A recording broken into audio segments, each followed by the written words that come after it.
हमारे सभी YouTube family को बहुत बहुत जय जय श्री सीताराम। जा पर कृपा राम की हुई, ता पर कृपा करे सब कोई। एक बात का हमें हमेशा ध्यान रखना है कि जीवन में बुरा वक्त और अच्छा वक्त कुछ भी आता रहे, लेकिन अगर प्रभु श्री राम की कृपा है तो हर वक्त अच्छा ही है। क्योंकि देखिए, जब प्रारब्ध से जो लेकर आ रहे हैं दुख कष्ट परेशानियां, उनका रोना रोते रहने से वो परेशानियां खत्म नहीं होगी, कार्य करने पड़ेंगे। बीमार हैं तो ये रोते रहने से बात नहीं बनेगी कि भैया बीमार हैं हम ठीक हो जाएं, दवाई लेनी पड़ेगी। बिल्कुल उसी तरीके से जो प्रारब्ध के कर्म हैं उनको काटने के लिए, उन पाप कर्मों को काटने के लिए प्रयत्न करने पड़ते हैं, भगवान की पूजा पाठ करनी पड़ती है, जिससे प्रभु का जब आशीर्वाद मिलता है तब हमारे जीवन में कुछ चमत्कार घटित होते हैं। लेकिन जो व्यक्ति इन्हें सिर्फ और सिर्फ ये समझ लेते हैं कि ये मॉडर्न शिक्षा है, आज एआई का युग है, और लोग ये समझते हैं कि भैया पढ़ाई लिखाई का मेन मोटिव आज के इस युग में सिर्फ और सिर्फ पैसा कमाना बन गया है। जो लोग यूट्यूब पर वीडियो बना रहे हैं उनका भी मेन मोटिव सिर्फ पैसा कमाना ही है। लेकिन उन्हें एक बात याद रखना चाहिए कि जीवन में जब कोई असाध्य बीमारी आ जाती है तो चाहे कितना भी पैसा हो, आप ढंग से अच्छा होते हुए भी खा नहीं सकते। ठीक है, तो कहने का मतलब ये अंदर की बहुत सारे आपके जो क्रिएटिव आइडियाज हैं वो अपने आप ही दम तोड़ने लगते हैं। ऐसे समय में सिर्फ और सिर्फ हमारे पास एक धैर्य होता है, सब्र होता है कि नहीं सब कुछ ठीक हो जाएगा। एक आशा होती है, एक विश्वास होते हैं, और वो आशा और विश्वास ये कहता है कि अगर मैं इस डॉक्टर के पास जा रहा हूं तो यार इसकी दवाई लग जाए। लेकिन प्रार्थना कर रहे होते हैं भगवान से, ठीक है, क्या कहते हैं कि भगवान इस बार तो कम से कम कुछ चमत्कार हो जाए। तो कहने का सीधा सा अर्थ है कि जब हमारे को जीवन में कोई दुख कष्ट परेशानी है तब हम संकट मोचन हनुमान जी के पास जाएं और उनसे प्रार्थना करें कि भैया मैं इस दुख में हूं, इस कष्ट में हूं, इस परेशानी में हूं, ये दूर कर दें। लेकिन आदमी की सबसे बड़ी जो गलतफहमी और परेशानी है कि बार बार बताना पड़ता है, जब महाबली हनुमान जी के उपाय किए जाते हैं तब आपको ब्रह्मचर्य का पालन करना है, तामसिक चीजों से दूर रहना है, और जितना हो सके अपने शरीर पर, अपने इंद्रियों पर नियंत्रण रखें, तब ही इसका कोई ना कोई आपको चमत्कार दिखाई देगा, कुछ होते हुए नजर आएगा कि हाँ जीवन में कुछ हो रहा है। नहीं तो जीवन में आप चाहे कितना भी प्रयत्न करें लेकिन कुछ भी ठीक नहीं होता दिखाई देगा। सबसे बड़ी परेशानी यही है आदमी की, वो जीवन मनमानी के तौर पर जीना चाहता है, ठीक है, जबकि हमारे को जीवन जीना है आवश्यकता के अनुरूप। आप सोचकर देखिए कि आपका मन कुछ भी खाने के लिए कर रहा है और वह आपकी देह को बर्बाद कर रहा है और आप उसको फिर भी खा रहे हैं। इसका मतलब कि आप अपनी रुचि के अनुसार चल रहे हैं, आप अपने शरीर को खत्म कर रहे हैं। लेकिन अगर देह की आवश्यकता है भोजन करने की और आप भोजन कर रहे हैं तो निश्चित मानिए कि वो भोजन आपको तंदुरुस्त बनाएगा ही बनाएगा। इसी तरीके से जो शुद्ध आचरण में जीवन जीते हैं उनका आत्मविश्वास बढ़ जाता है, वह किसी समस्या से घबराते नहीं है। लेकिन जो अपने चरित्र से गिर जाते हैं, जो पतन की ओर बढ़ने लगते हैं, वह जरासी सी समस्या आने पर ही घबरा उठते हैं। तो कहने का सीधा सा अर्थ है कि जब समय है उसी समय अपने शरीर को इस तरीके से आप बना लीजिए कि अगर कोई समस्या आएगी, दुख कष्ट परेशानी आएगी तो हम सामना कर लेंगे। लेकिन अगर आपने सुख का उपयोग सिर्फ और सिर्फ भोग और वासना में जो है उनका उपभोग करने में बिता दिया तो आप निश्चित मानिए कि आपका पतन हो रहा है। और अगर पतन की समस्याएं सामने आ गई, समस्या सामने आई गई, तब आप उस समय अपने आप को तैयार कैसे करेंगे? भाई जब दुख कष्ट परेशानी आ गई, किसी शत्रु ने आप पर एकदम से अटैक कर दिया, तो उस समय कोई देश तब नहीं जो है कि मैं अब तोप भी बनाऊंगा, मैं मिसाइल भी बनाऊंगा, नहीं।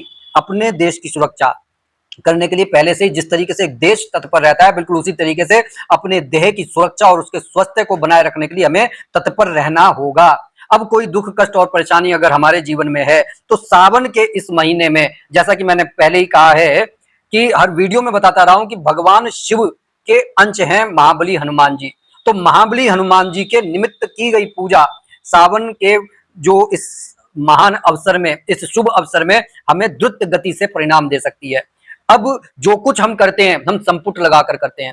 संपुट इसलिए लगाया जाता है, जो किसी भी मंत्र के आदि पहले या फिर अंत बाद में जब लगाया जाता है तो वह इस मंत्र की ऊर्जा को बढ़ा देता है। जिस तरीके से हम हनुमान चालीसा का पाठ करते हैं और प्रभु श्री राम के नाम का संपुट लगाते हैं तो वह संपुट लगाने से जो हनुमान चालीसा का जो ऊर्जा है और ज्यादा बढ़ जाती है। अब हनुमान चालीसा स्वयं सिद्ध है, लेकिन जब हमारे पर कोई विपदा आती है, कोई विपत्ति आती है, तब उसको हम ये चाहते हैं कि जल्दी से जल्दी ठीक हो जाए। तो संकल्प लेकर, संपुट लगाकर जो पूजा की जाती है वो हमारे को बहुत जल्दी परिणाम देती है।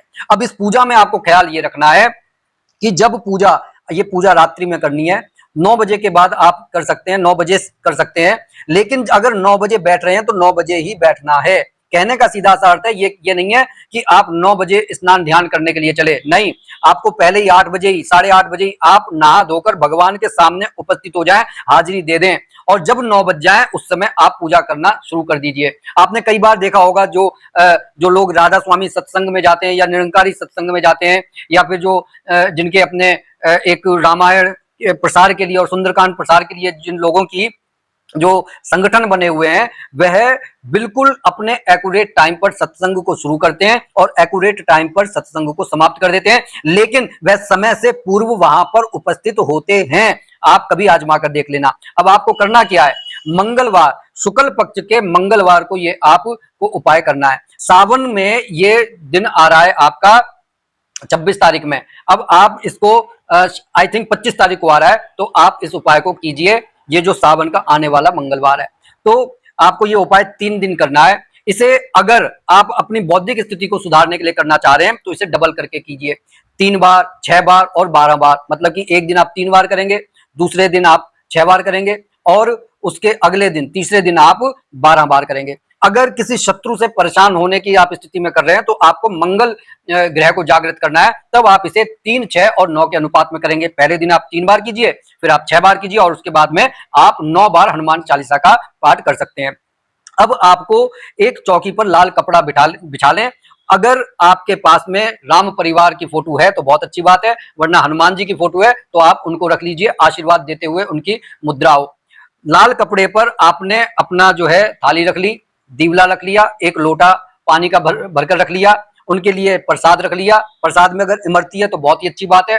इसके बाद में आपको सबसे पहले संकल्प लेना है, अपना अपने गोत्र का, अपने पिता का, अपने गोत्र का नाम ले ले, कहां से ये पूजा की जा रही है, इस तरीके से आपने संकल्प ले लिया। संकल्प लेने के बाद में आपने गणपति जी का आह्वान किया, श्री राम जी का आह्वान किया, एक भोजपत्र पर अपनी समस्या लिख दी। समस्या अगर है तो आप भोजपत्र पर लिखकर जो है आप इसको रख देंगे। अगर समस्या नहीं है, कोई इच्छा आप पूरी करना चाहते हैं, तब अगर कोई इच्छा है तब आप उस एक इच्छा को आप भोजपत्र पर लिख दीजिए। अब दोनों में फर्क क्या है वो मैं बता देता हूं। ज्यादा आपको इच्छा नहीं लिखनी, एक से ज्यादा नहीं लिखनी है, ना एक से ज्यादा आपको समस्या लिखनी है। आपको करना क्या है, आपने 3 बार हनुमान चालीसा का पाठ कर लिया। अब हनुमान चालीसा का पाठ अगर कोई स्टूडेंट कर रहा है, बुद्धि के बढ़ाने के लिए कर रहा है, तब वो यही कहेगा कि भाई कोई इच्छा है मेरी कि मेरे को किसी तरीके से मेरे पढ़ाई में अच्छे नंबर आ जाए, मेरी बुद्धि बढ़े, इस तरीके की बात है तो आप 12 बार कीजिए। कोई समस्या है और उसका निराकरण चाहते हैं तो आपने 9 बार करा, तो उस समस्या के लिए आपने 9 बार हनुमान चालीसा का पाठ करना है। अब आपने 3 बार हनुमान चालीसा का पाठ कर लिया, भोजपत्र पर लिख दिया, उसे सामने रख दिया। अब 3 दिन तक ये थाली वहीं पर रखी रहेगी। अब आपने पूजा करने के बाद में जल अगले दिन आप किसी पौधे में चढ़ा दें, और अब हनुमान चालीसा के पाठ से पहले 11 बार प्रभु श्री राम का नाम लें और 11 बार हनुमान चालीसा पढ़ने के बाद में जो नाम लें। लेकिन नाम लेने का अब यह तरीका है कि जैसे आपने 11 बार प्रभु श्री राम का नाम लिया, हनुमान चालीसा पढ़ी, अब आप 22 बार राम जी का नाम लेंगे, कि 11 बार तो उस संपुट को कवर करने के लिए और 11 बार फिर उस संपुट को स्टार्ट करने के लिए। इस तरीके से आप राम जी के नाम का संपुट लगाएंगे। ओम राम रामाय नमः, इस तरीके से आप संपुट लगाइए। संपुट लगाने के बाद में जब 3 हनुमान चालीसा पूरी हो गई और आपने लास्ट में संपुट लगा दिया, तब आप 11 बार ही लगाएंगे। इस तरीके से आपने हनुमान चालीसा का पाठ कर लिया, आरती कर ली और भगवान जी को भोग लगा के घर वालों ने वो भोग खा लिया।